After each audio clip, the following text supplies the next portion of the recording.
Hello बेटा। मैं विवेक sir. हमारे YouTube channel the zenith point classes में आप सभी का स्वागत है।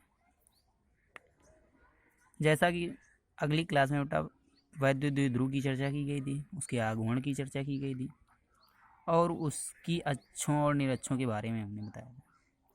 और एक ये व्यंजक भी कराया गया था कि वैद्युत द्विध्रुव की अच्छी स्थिति में वैद्युत क्षेत्र की तीव्रता क्या होती है, वैद्युत क्षेत्र की तीव्रता क्या निकलती है।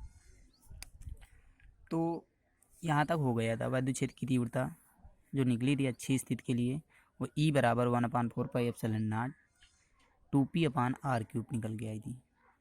तो बेटा उसी के आगे आज हम देखते हैं कि बेटा अब हम पढ़ेंगे वैद्युत द्विध्रुव की निरक्षीय स्थिति। हमने कल अच्छी और निरक्षीय की चर्चा की थी, तो अच्छे क्या होती हैं, निरक्षें उसकी क्या होती हैं, ये बातें हमने बताई थी। तो आज हम पढ़ेंगे वैद्युत द्विध्रुव की निरक्षीय स्थिति में वैद्युत क्षेत्र की तीव्रता क्या होती है, इसकी गणना करेंगे। ठीक, ध्यान से देखते हैं। वैद्युत द्विध्रुव पहले बना लेते हैं।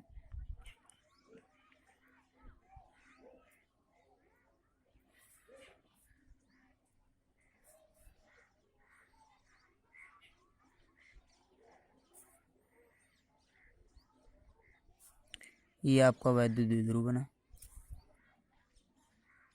जिसमें दो बराबर किंतु विपरीत प्रकार के आवेश स्थापित कर दिए गए। एक बिंदु आवेश को ए मान लिया गया, एक बिंदु आवेश को बी मान लिया गया। इसकी मुख्य अक्ष जो है क्या है, ओ। इसकी मुख्य अक्ष अथवा ध्रुव जो है क्या है बेटा, ओ है। ये दूरी हमारी यल और यहाँ से इतनी दूरी यल, टोटल दूरी 2l। क्लियर बेटा। अब इसकी बात हम करते हैं। कल हमने इसकी अक्षों की चर्चा की थी, तो अक्षें ये होती हैं इधर और इधर। आज हम पढ़ेंगे बेटा इसकी निरक्षीय स्थिति। कहाँ, निरक्षीय स्थिति में। तो निरक्षीय स्थिति ये बेटा ऊपर और नीचे। तो नीचे की ओर हम ज्ञात कर सकते हैं या तो ऊपर की ओर। तो इस वैद्युत द्विध्रुव की निरक्षीय स्थिति में किसी बिंदु पर, तो हमने वैद्युत द्विध्रुव के ध्रुव से या केंद्र से r मीटर की दूरी पर एक बिंदु क्या माना, P। क्या माना, एक बिंदु P, जहाँ पे हमें वैद्युत क्षेत्र की तीव्रता की गणना करनी है। तो बेटा अब हम सीधे इसे यहाँ से तो निकाल नहीं पाएंगे। यहाँ पे जो बिंदु P है, इसके लिए हमें आवेशों से इसको मिलाना पड़ेगा। किससे मिलाना पड़ेगा, आवेशों से। तो इस आवेश से मिलाने वाली रेखा ये हो गई और इस आवेश से मिलाने वाली रेखा हमारी ये हो गई। ठीक बेटा, यहाँ पे जो बिंदु P है यहाँ पे कुछ घटक बन जाते हैं इसके।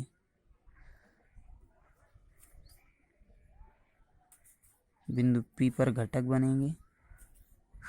ये आपका E1 वैद्युत क्षेत्र की तीव्रता शो करेगा और इधर से जो लगने वाली वो E2 वैद्युत क्षेत्र की तीव्रता, और ये जो होगी हमारी परिणामी वैद्युत क्षेत्र की तीव्रता होगी ये परिणामी वैद्युत क्षेत्र की तीव्रता। ठीक, ये आपका फिगर बनता है। तो इस बिंदु P वाले स्टेप को हम बगल में बनाते हैं थोड़ा स्पष्ट। ये जो लंब रेखा डाली गई तो ये सीधी रेखा हो सकती है, तो ये सीधी रेखा हमने खींच दी। यहाँ पे मान लेते हैं बिंदु P है, तो एक ये आपका E1 घटक, E2 है, इस तरह बन जाएगा। और ये आपका परिणामी वैद्युत क्षेत्र की तीव्रता को शो करेगा। बेटा यहाँ पे घटक दिखाए जाते हैं, ये जो एक दूसरे के समांतर घटक होते हैं। E1 sine theta, E2 sine theta, ये एक दूसरे के कैसे लंबवत घटक होते हैं।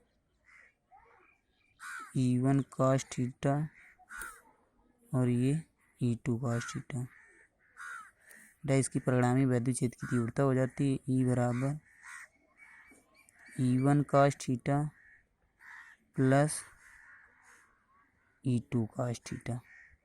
ठीक, ये परिणामी वैद्युत क्षेत्र की तीव्रता बन जाती है। क्योंकि ये यहाँ पे हम बताएंगे कि बिंदु P पर दो घटक बनते हैं, एक लंबवत घटक होता है और एक समांतर घटक होता है। तो समांतर घटक होता है वो एक दूसरे को निरस्त कर देता है और लंबवत घटक एक दूसरे से क्या होते हैं, जुड़ जाते हैं। इसकी चर्चा अभी थ्योरी में करेंगे हम। ठीक, तो ध्यान से देखते हैं इसकी थ्योरी। चित्र हमारा ये बनेगा, इस पूरे चित्र से हम इसकी थ्योरी लिख डालेंगे, ध्यान से समझेंगे बेटा। हेडिंग थी वैद्युत द्विध्रुव की निरक्षीय स्थिति में वैद्युत क्षेत्र की तीव्रता। तो हम मान लेते हैं, लिखेंगे माना ए बी एक वैद्युत द्विध्रुव है। माना ए बी एक वैद्युत द्विध्रुव है जो के परावैद्युतांक माध्यम में स्थित है। कहाँ पर स्थित है? के परावैद्युतांक माध्यम में स्थित है। माना ए बी एक वैद्युत द्विध्रुव है जो के परावैद्युतांक माध्यम में स्थित है। इसके बिंदु ए पर प्लस क्यू कूलाम का आवेश तथा बिंदु बी पर माइनस क्यू कूलाम का आवेश स्थित है। ये एक दूसरे से अल्प दूरी 2l पर स्थित है। ये एक दूसरे से अल्प दूरी 2l पर स्थित है। इसके मुख्य अक्ष अथवा ध्रुव, इसके मुख्य अक्ष अथवा ध्रुव O से स्मॉल r मीटर की दूरी पर निरक्षीय स्थिति में, स्मॉल r मीटर की दूरी पर निरक्षीय स्थिति में एक बिंदु P है जहाँ पर हमें वैद्युत क्षेत्र की तीव्रता की गणना करनी है। जहाँ पर हमें वैद्युत क्षेत्र की तीव्रता की गणना करनी है। फिर लिखेंगे बेटा लाइन छोड़ के, चूंकि बिंदु P पर वैद्युत क्षेत्र के दो घटक बनते हैं। चूंकि बिंदु P पर वैद्युत क्षेत्र के दो घटक बनते हैं, एक E1 sin थीटा तथा E2 sin थीटा एक दूसरे के समांतर होने के कारण एक दूसरे को क्या कर देते हैं, निरस्त कर देते हैं। एक दूसरे को क्या कर देते हैं, निरस्त कर देते हैं। तथा E1 cos थीटा और E2 cos थीटा एक दूसरे के लंबवत होने के कारण ये एक दूसरे से क्या होते हैं, जुड़ जाते हैं, जो कि परिणामी वैद्युत क्षेत्र की तीव्रता कहलाती है। जो कि परिणामी वैद्युत क्षेत्र की, तो यहाँ पे निरक्षीय स्थिति में परिणामी वैद्युत क्षेत्र की तीव्रता क्या होगी, E बराबर E1 cos theta plus E2 cos theta. परिणामी वैद्युत क्षेत्र की तीव्रता E बराबर E1 cos theta plus E2 cos theta. इतनी बात ध्यान से देखनी है, ये थ्योरी है आपकी। फिर लिखेंगे तब बिंदु ए से P पर वैद्युत क्षेत्र की तीव्रता, बिंदु ए से P पर वैद्युत क्षेत्र की तीव्रता ध्यान से देखेंगे। तो बेटा वैद्युत क्षेत्र की तीव्रता E1 बराबर 1/4 पाई एप्सिलॉन नॉट के, ये परावैद्युतांक है। ठीक, स्थिर वैद्युतांक का मान है 1/4 pi epsilon naught K into Q/r² होता है फार्मूला। वैद्युत क्षेत्र की तीव्रता किसी बिंदु आवेश के कारण क्या निकली थी, E बराबर 1/4 पाई एप्सिलॉन नॉट के Q/r²। तो Q वहाँ का आवेश होता है जहाँ से निकाल रहे होते हैं, तो यहाँ का आवेश क्या है, Q अपान R वो दूरी होती है जहाँ से जहाँ पर निकाल रहे होते हैं वहाँ के बीच की दूरी। तो इसका मतलब ये दूरी बेटा ध्यान से समझेंगे। ये एक हमारा समकोण त्रिभुज बन रहा है। क्या बन रहा है, समकोण त्रिभुज बन रहा है। ध्यान से देखेंगे, ये भी समकोण त्रिभुज बन रहा है और ये भी समकोण त्रिभुज बन रहा है बेटा, जिसका आधार ये देखो दूरी ये कितनी है, L, जिसका आधार क्या है, L, और ये हमारा इसका क्या है, लंब, क्या है, लंब, जो कि क्या दूरी है, R। बेटा कर्ण निकालना है, तो कर्ण के लिए फार्मूला होता है कर्ण स्क्वायर बराबर लंब स्क्वायर प्लस आधार स्क्वायर। तो ये बेटा दूरी कर्ण बराबर क्या निकल आएगी, उस तरफ स्क्वायर हटाएंगे उस तरफ अंडर रूट हो जाएगा। तो कर्ण का जो मान निकलेगा वो अंडर रूट L स्क्वायर मतलब R² प्लस आधार स्क्वायर मतलब ये L²। तो क्या निकल के आएगी, ये दूरी A से P के बीच की दूरी R² प्लस L²।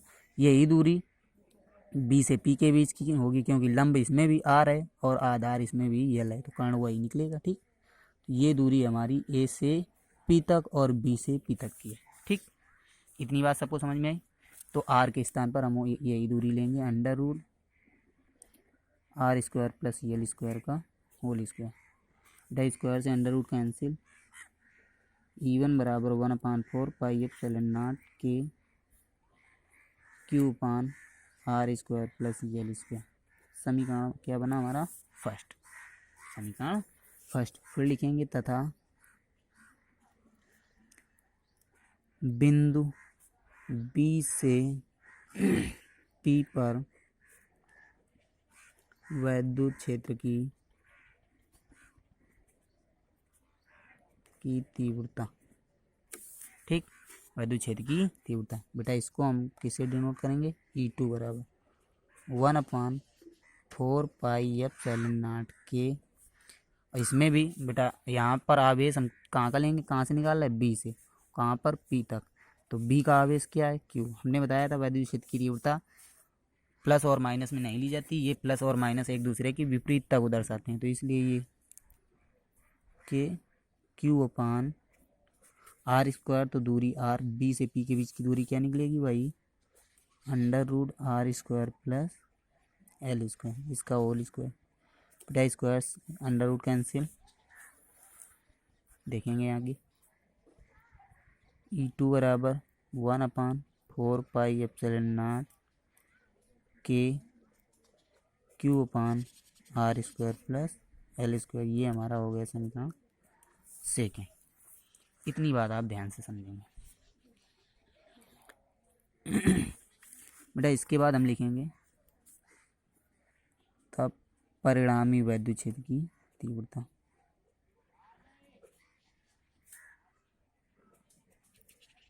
वैद्युत क्षेत्र की तीव्रता,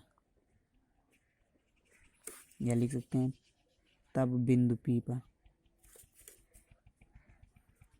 तब बिंदु P पर परिणामी वैद्युत क्षेत्र की तीव्रता। बिंदु P पर परिणामी वैद्युत क्षेत्र की तीव्रता अभी क्या निकल के आई थी?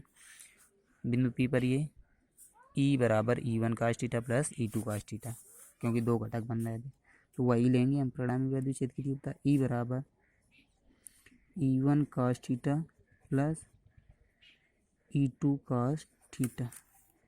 बेटा E बराबर E1 का मान क्या है? समीकरण फर्स्ट से तो लिख देंगे समीकरण फर्स्ट व सेकेंड से।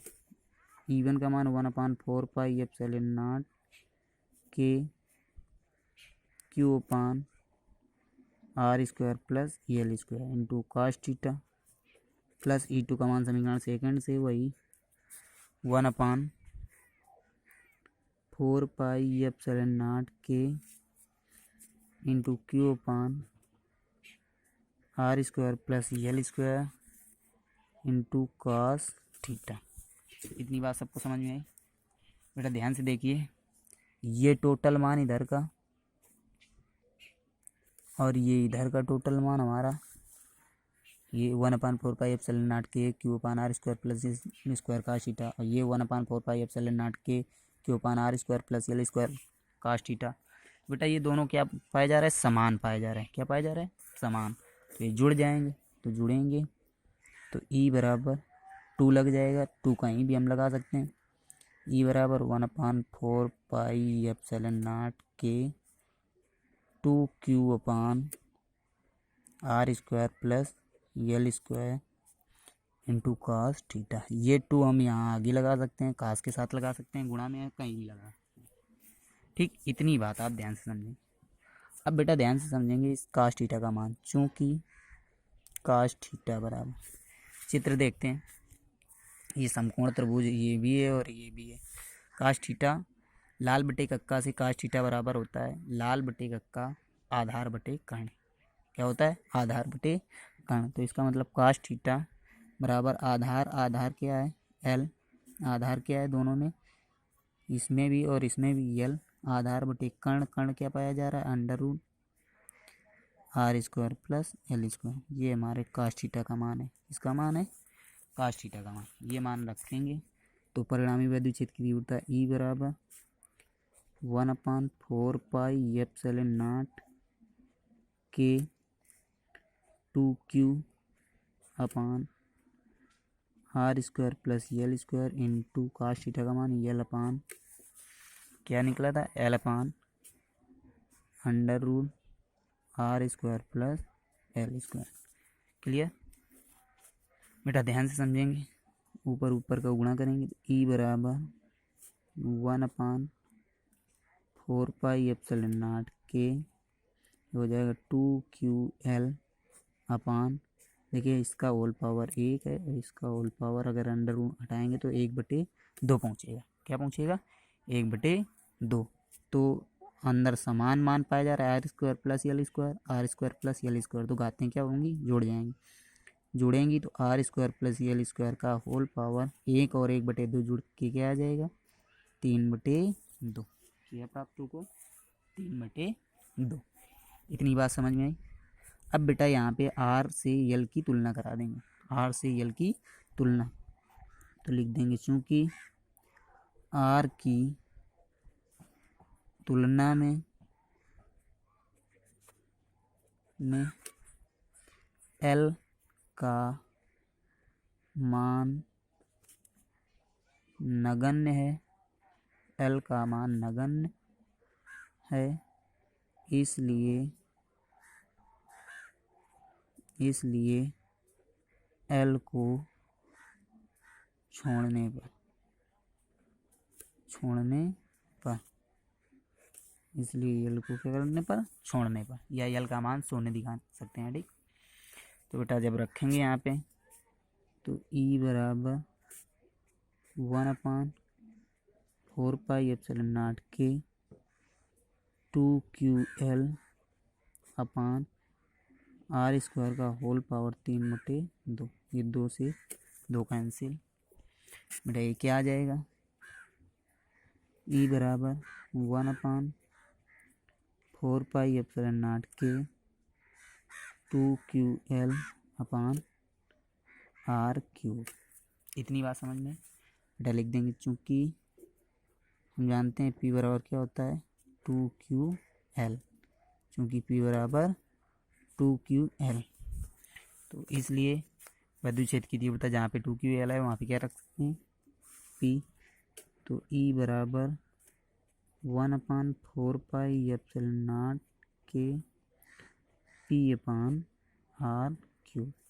ये बेटा निरक्षीय स्थिति में विद्युत क्षेत्र की तीव्रता प्राप्त होती है। अगर बेटा निर्वात अथवा वायु के लिए बात की जाए तो इस K का मान क्या हो जाएगा, 1। तो निर्वात अथवा वायु के लिए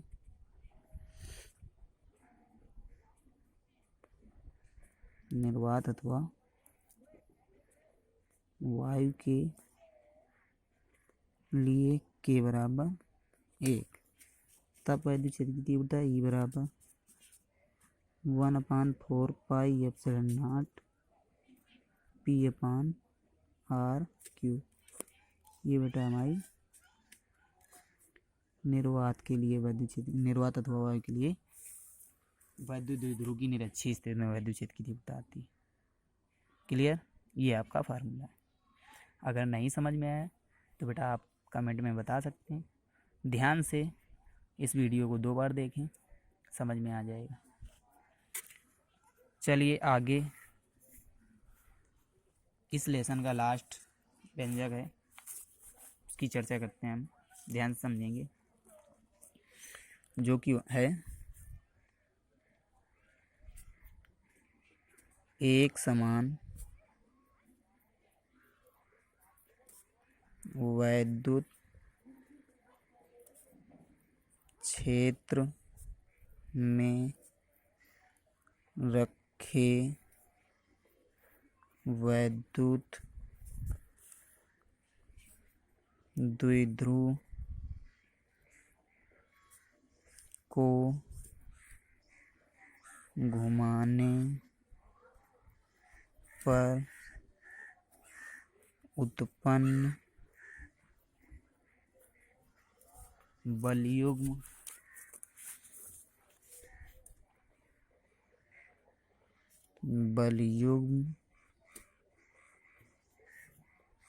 का आघूर्ण, उत्पन्न बलयुग्म का आघूर्ण हमें ज्ञात करना है। एक समान वैद्युत क्षेत्र में रखे वैद्युत द्विध्रुव को घुमाने पर उत्पन्न बलयुग्म का आघूर्ण हमें ज्ञात करना है। ठीक, ध्यान से देखते हैं। फिगर बनाते हैं। पहले हेडिंग है एक समान वैद्युत क्षेत्र में रखे वैद्युत द्विध्रुव को घुमाने पर उत्पन्न बलयुग्म का आघूर्ण। बेटा एक समान वैद्युत क्षेत्र हम दर्शा देते हैं। पहले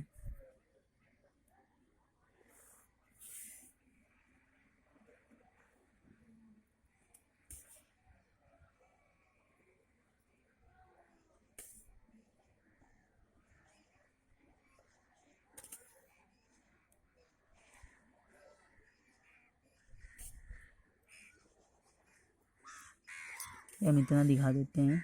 एक समान क्या है, एक समान वैद्युत क्षेत्र। ठीक, एक समान वैद्युत क्षेत्र, इसमें वैद्युत द्विध्रुव रखा जा सकता है।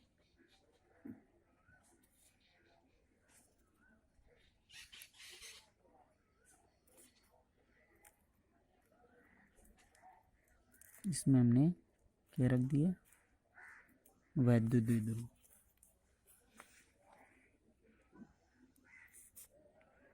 जिसका ये बिंदु ए है, जिस पर प्लस क्यू कूलम्ब का आवेश स्थित है। ये बिंदु बी है, जिस पर माइनस क्यू कूलम्ब का आवेश स्थित है।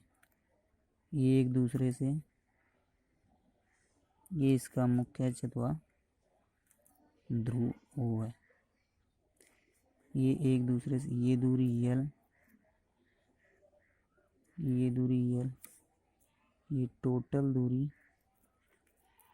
2l है। ठीक, ये वैद्युत द्विध्रुव।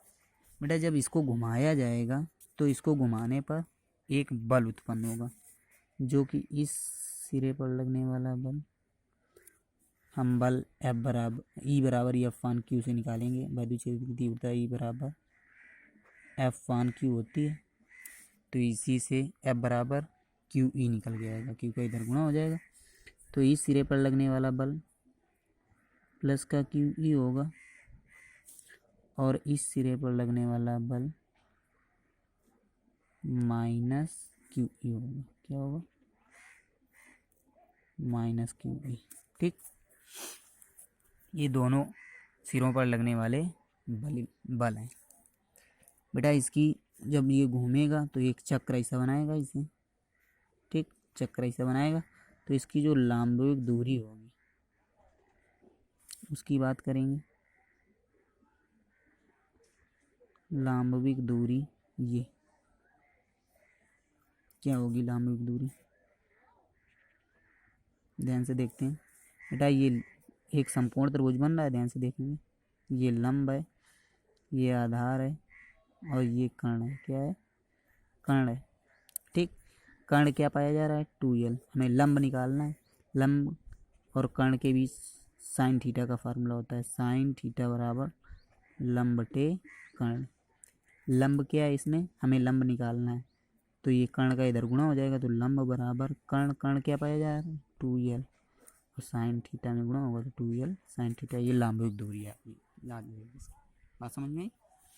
तो ये इसकी लंबवत दूरी क्या निकल के आएगी, 2l साइन थीटा। क्लियर? अब हमें यहीं पे बलयुग्म का आघूर्ण ज्ञात करना है। इसी को घुमाने पर उत्पन्न बलयुग्म आघूर्ण। थ्योरी ध्यान से समझेंगे, लिख देंगे। माना एक समान वैद्युत क्षेत्र कैपिटल E, माना एक समान वैद्युत क्षेत्र कैपिटल E, जिस पर रखा एक वैद्युत द्विध्रुव AB है, जिस पर रखा एक वैद्युत द्विध्रुव AB है, जो के परावैद्युतांक माध्यम में स्थित है। जो वैद्युत क्षेत्र है उसके अंदर भी कुछ ना कुछ माध्यम होगा, तो जो के परावैद्युतांक माध्यम में स्थित है। जिसके बिंदु ए पर प्लस क्यू कूलम का आवेश तथा बिंदु बी पर माइनस क्यू कूलम का आवेश स्थित है। ये एक दूसरे से अल्प दूरी 2l पर स्थित है। ये एक दूसरे से अल्प दूरी 2l पर स्थित है। अतः इस वैद्युत द्विध्रुव को घुमाने के लिए प्लस क्यू सिरे पर या इस वैद्युत द्विध्रुव के ध्रुव को, इस वैद्युत द्विध्रुव की अक्ष को या मुख्य अक्ष को या ध्रुव को कह सकते हैं। इस वैद्युत द्विध्रुव के ध्रुव को घुमाने के लिए इसके प्लस क्यू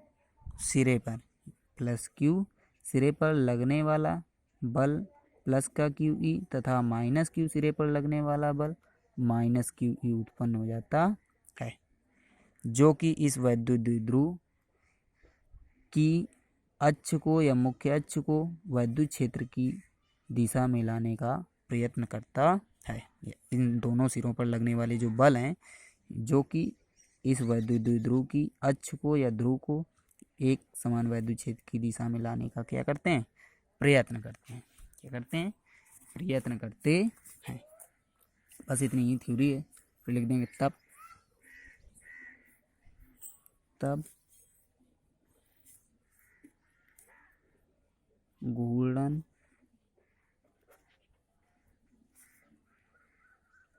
करने पर उत्पन्न बल युग्म का आघूर्ण तब जब वैद्युत द्विध्रुव क्या करेगा? घूर्णन करेगा तो इस घूर्णन के दौरान जो बल युग्म का आघूर्ण उत्पन्न होगा, तो उसके लिए सीधे हम फार्मूला लिखेंगे। तब घूर्णन करने पर उत्पन्न बल युग्म का आघूर्ण, बेटा बल युग्म का आघूर्ण होता है टाउ से प्रदर्शित करते हैं। टाउ बराबर, या लिख सकते हैं बल युग्म आघूर्ण, बल युग्म, यहाँ पे नीचे लिखते हैं। तब बल युग्म आघूर्ण क्या होगा? टाउ बराबर फार्मूला होता है बेटा बल इंटू लंबविक दूरी। क्या होगा? बल इंटू लंबविक दूरी। तो बेटा टाउ बराबर लगने वाला बल, किसी एक सिरे पर लगने वाला बल, दोनों सिरों पर QE है और प्लस माइनस एक दूसरे की विपरीतता है, तो बल क्या हो जाएगा? QE इंटू लंबविक दूरी क्या होगी? 2l sine theta. तो टाउ बराबर 2 का आगे गुणा होगा 2QL into E sine theta बन जाएगा। क्लियर? बेटा लिखेंगे चूंकि P बराबर वैद्युत द्विध्रुव का आघूर्ण क्या होता है? P बराबर 2QL। तो हम जहाँ पे 2QL है वहाँ पे क्या रखेंगे? P। तभी बल युग्म का आघूर्ण टाउ बराबर क्या निकल आएगा? PE sine theta. ये आपका बेटा एक समान वैद्युत क्षेत्र में रखे वैद्युत द्विध्रुव को घुमाने पर उत्पन्न बल युग्म का आघूर्ण के लिए फार्मूला। क्लियर? इतना आपको ध्यान से देखना है। बेटा ना समझ में आए दोबारा देखिए, फिर भी ना समझ में आए तो कमेंट करके बताएं, पुनः बताया जाएगा। तो ये लेसन आपका समाप्त होता है बेटा। इसके लिए कुछ इम्पॉर्टेंट फार्मूले होते हैं, कुछ इम्पॉर्टेंट मान भी होते हैं, तो उनकी चर्चा आपको चलिए आज ही देख लेते हैं। इस फार्मूले के जो इम्पॉर्टेंट मान और इम्पॉर्टेंट फार्मूले होते हैं, ध्यान से देखते हैं।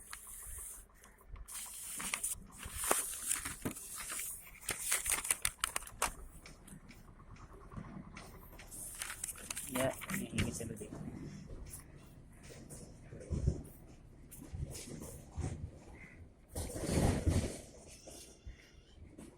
आवश्यक मान एवं सूत्र। आवश्यक मान एवं सूत्र, इनको ध्यान से देखें बेटा। इसके आवश्यक मान एवं आवश्यक सूत्र क्या होते हैं, ध्यान से देखते हैं। पहला आवश्यक मान, सबसे पहली बात की जाती है इलेक्ट्रॉन के आवेश की। इलेक्ट्रॉन का आवेश ई बराबर क्या होता है, 1.6 इंटू 10⁻19 कूलम। 1.6 इंटू 10⁻19 कूलम, ये इलेक्ट्रॉन का आवेश होता है बेटा। प्रोटॉन का आवेश, प्रोटॉन का आवेश जो होता है क्यू से डिनोट करते हैं। इलेक्ट्रॉन के आवेश को केवल स्मॉल ई से डिनोट करेंगे और बाकी सभी कणों अथवा पिंडों के आवेश को हम किससे डिनोट करेंगे, क्यू से। प्रोटॉन का आवेश क्यू बराबर, ये भी बेटा 1.6 इंटू 10⁻19 कूलम होता है। बस फर्क इतना होता है कि इलेक्ट्रॉन का आवेश ऋणात्मक और प्रोटॉन का आवेश धनात्मक होता है।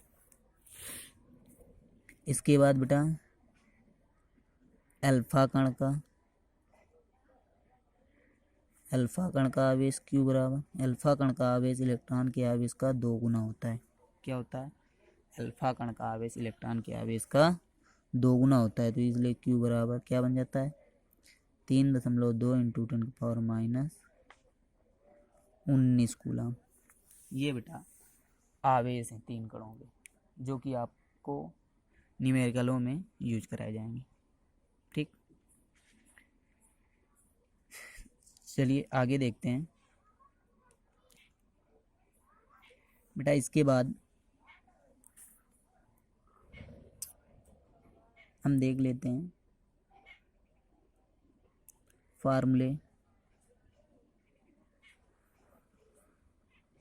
आगे जो मान आएंगे न्यूमेरिकलों में वो बताए जाएंगे। थोड़ा खास मान थे तो इनको इसलिए देखा जाता है बेटा। फार्मूलों की बात आती है, फार्मूले स्टार्ट होते हैं एक तरफ से। आवेश के लिए फार्मूला Q बराबर N इंटू ई। आर अथवा पहला फार्मूला Q बराबर यानी अथवा Q बराबर I इंटू टी भी फार्मूला यूज किया जाता है। Q बराबर I इंटू टी, ये बेटा आगे लेसन में पढ़ाया जाएगा। I बराबर Q अपॉन टी, धारा जब पढ़ाई जाएगी वैद्युत धारा क्या होती है तो वहाँ पे बताया जाएगा। तो यहाँ पे Q बराबर यानी अथवा Q बराबर I इंटू टी फार्मूला है। इसके बाद दूसरा वही कूलाम का नियम अथवा वैद्युत बल का नियम। F बराबर 1/4πε0 अथवा 9 इंटू 10⁻9। न्यूमेरिकलों में हमेशा 9 इंटू 10⁻9 रख के चलेंगे। F बराबर 9 इंटू 10⁻9 Q1 Q2 अपान R स्क्वायर, ये आपका अगला फार्मूला। इसके बाद वैद्युत क्षेत्र की तीव्रता E बराबर F अपान Q, E बराबर F अपान Q। ये किसी बिंदु आवेश के कारण, मतलब ये किसी भी कण के लिए वैद्युत क्षेत्र की तीव्रता है। अब अगर बिंदु आवेश के कारण वैद्युत क्षेत्र की तीव्रता की बात कर दी जाए, किसी बिंदु आवेश के कारण, किसी बिंदु आवेश के कारण वैद्युत क्षेत्र की तीव्रता, तो ये होगी बेटा E बराबर 9 इंटू 10⁻9 Q अपान R स्क्वायर, Q अपान R स्क्वायर। ये किसी बिंदु आवेश के कारण वैद्युत क्षेत्र की तीव्रता है। अगला बेटा ध्यान से देखते हैं,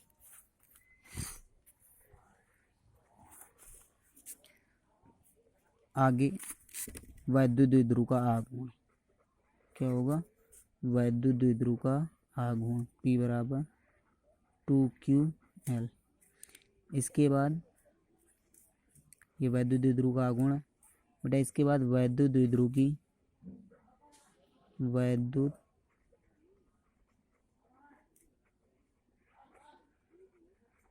द्विध्रुव की निरक्षीय स्थिति, पहले अच्छी के लिए कर सकते हैं, अच्छी स्थिति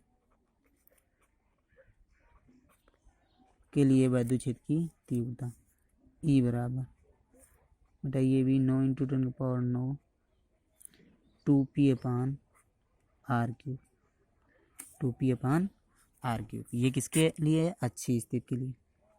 अगला बेटा निरक्षीय स्थिति के लिए, निरक्षीय स्थिति के लिए क्या निकलेगा? E बराबर 9 × 10⁻⁹ p/r³, p/r³। इसके बाद बेटा यही बलयुग्म आघूर्ण, बलयुग्म का आघूर्ण, बलयुग्म आघूर्ण टाउ बराबर क्या निकला है? PE sin theta. ये आपके फार्मूले हैं, इन्हीं फार्मूले से बेटा आपके सभी न्यूमेरिकल लगाए जाएंगे। एक आपका फार्मूला बेटा ये भी यूज होगा जाके। अभी हमने वैद्युत बल, कूलाम के नियम से वैद्युत बल बताया, वैद्युत बल जो कि F बराबर 9 × 10⁹ Q1 Q2/r²। एक बेटा गुरुत्वाकर्षण बल की भी बात होती है। गुरुत्वाकर्षण बल, गुरुत्वाकर्षण बल जो होता है ये होता है F बराबर Gm1m2/r²। ये बेटा जो G होता है ये सार्वत्रिक गुरुत्वाकर्षण नियतांक होता है। इसका मान होता है 6.67 × 10⁻12, 6.67 × 10⁻11, सॉरी 10⁻11। ये सार्वत्रिक गुरुत्वाकर्षण स्थिरांक का मान होता है 6.67 × 10⁻11। ठीक बेटा, जैसे कि इलेक्ट्रॉन का आवेश हमने बताया, तो इलेक्ट्रॉन का द्रव्यमान भी होता है m बराबर जो होता है इलेक्ट्रॉन का द्रव्यमान 9.1 × 10⁻31 kg। किसका द्रव्यमान होता है? इलेक्ट्रॉन का। बेटा प्रोटॉन का द्रव्यमान भी बताया जाता है। प्रोटॉन का द्रव्यमान होता है m बराबर 1.67 × 10⁻27 kg, 1.67 × 10⁻27 kg। ये बेटा क्या होता है? प्रोटॉन का द्रव्यमान। अल्फा कण का द्रव्यमान m बराबर, एक मिनट बेटा, जो प्रोटॉन का द्रव्यमान होता है m बराबर ये 6.67 × 10⁻27, और ये अल्फा कण का द्रव्यमान ये बेटा हाँ, प्रोटॉन का द्रव्यमान 1.67 × 10⁻27 और अल्फा कण का द्रव्यमान m बराबर 6.67 × 10⁻27 kg होता है। इतनी बात आपको ध्यान से देखनी है। ये इनके द्रव्यमान हो गए और आवेश हो गए, ये आपके फार्मूले हैं। इतना आपको तैयार करना है बेटा ध्यान से। आज की क्लास यहीं तक। सभी को बेस्ट ऑफ लक। बेटा जो ना समझ में आए आप कमेंट कर सकते हैं। ध्यान से क्लास लें, अगली क्लास ज़रूर लें। ओके।